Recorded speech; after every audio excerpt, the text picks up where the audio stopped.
Happy Friday, everybody. Today is February 24, 2023, and this is your Friday planning video. It's been another big week. As we come to the end of a holiday shortened week, I do have to tell you the market is not closed again on a weekday until Good Friday, April 7th. So we actually have a few full weeks ahead. I want to take a few minutes today to update you on some news, share with you some more tales from the front lines, ideas that I've had discussions about over the past few weeks.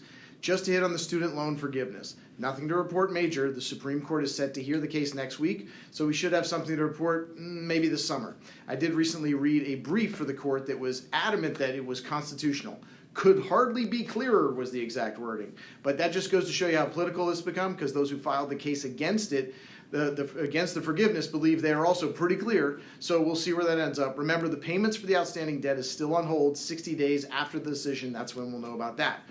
You may recall we spoke a few months ago about the year-end plans that you can take to lower your tax bills. If you want to recap of that, go back to the December videos on my YouTube channel, the Friday videos. Now's a good time to remind you, I do not give personal tax advice, but as you know by now, this is the time, more than any other time of the year, that the accountants and I talk a lot. So please, if you have questions, let's review it with your tax advisors. So aside from the walk down memory lane, the reason I mention this is that there are still ways that you can make tax-smart moves for your 2022 tax plan. This is IRA season. You have until April 18th this year to fund your 2022, your prior year IRA. It's time to decide, if you have not already, if you want to use the Roth or the traditional IRA. This is a key you should review with your accountant, but if you need to lower your taxable income and you qualify, consider contributing to your traditional IRA. If your taxable income is not the main focus, and again you qualify, consider the Roth IRA.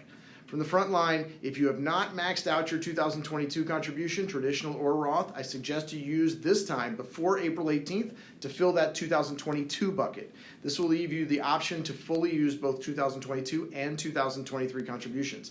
This assumes you do not need to use the contributions for deductions, as I mentioned just a moment ago. Your limits for 2022, if you're under the age of 50, was $6,000, $7,000 if you're over 50. For 2023, you have another $500, $6,500 under 50, $7,500 over 50. So if you use the maximum, you can get the full contribution for 22 and 23 in. It's just a matter, it's just more money working for you for retirement. It's important to note that absent special circumstances, you cannot get to this money before you're age 59 and a half without penalty. So as you do this planning, I'll always remind you that you should only put into these accounts what you know you won't need until retirement, or at least that you have a good idea that you won't need it until retirement.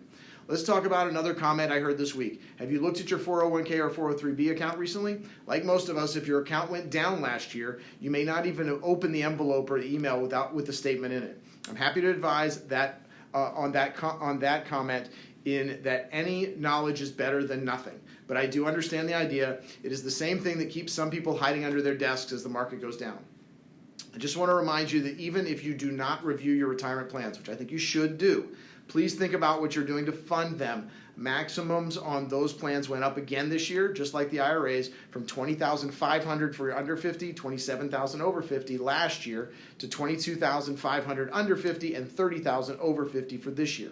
Unlike the IRA, there's nothing you can do about last year on these plans. What you can do is adjust your monthly contributions to match up to the max. If you're doing that, if you're getting to the max, then you should set that. If you were set last year on a dollar amount to make you get to $20,500, you're going to need to make some adjustments so you hit the $22,500 this year. The difference could be big in the future, of course. So what if you're not doing the max, but you're contributing? 2023 has brought the return of some matching to the 401k space. Is your employer matching your contribution? Remember, if there is a match, you may need to adjust your deferrals so that you get all of that match there as well. I want to end today with some math on compound interest and compounding growth. So this will depend on your age, but you'll understand.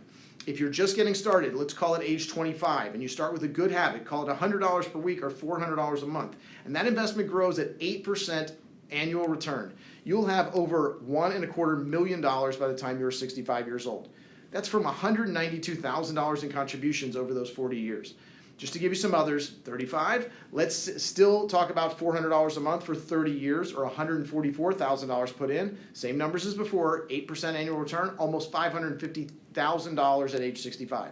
Finally, 45 years old and getting started, same $400 a month, 20 years, $96,000 contributed. You'll have $221,600 at age 65. Regardless of how you slice it, if you get into the habit of putting money away and you invest it and it grows, in the cases I just mentioned by 8% per year, not outrageous, you should see the effects of compound growth. I've spent the past few weeks talking about cash management, and I maintain this is so important right now. But even with that, at 4% annual percentage rate on your money, like we talked about in the high yield savings accounts, you'll see half of what the examples I just used. And the compounding on the smaller growth rate, that's a big deal. So the numbers will be much smaller.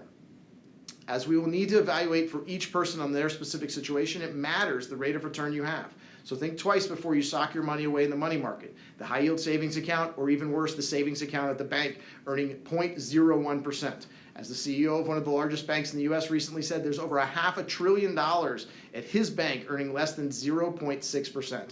And the recent numbers have $5 trillion in cash on the sidelines.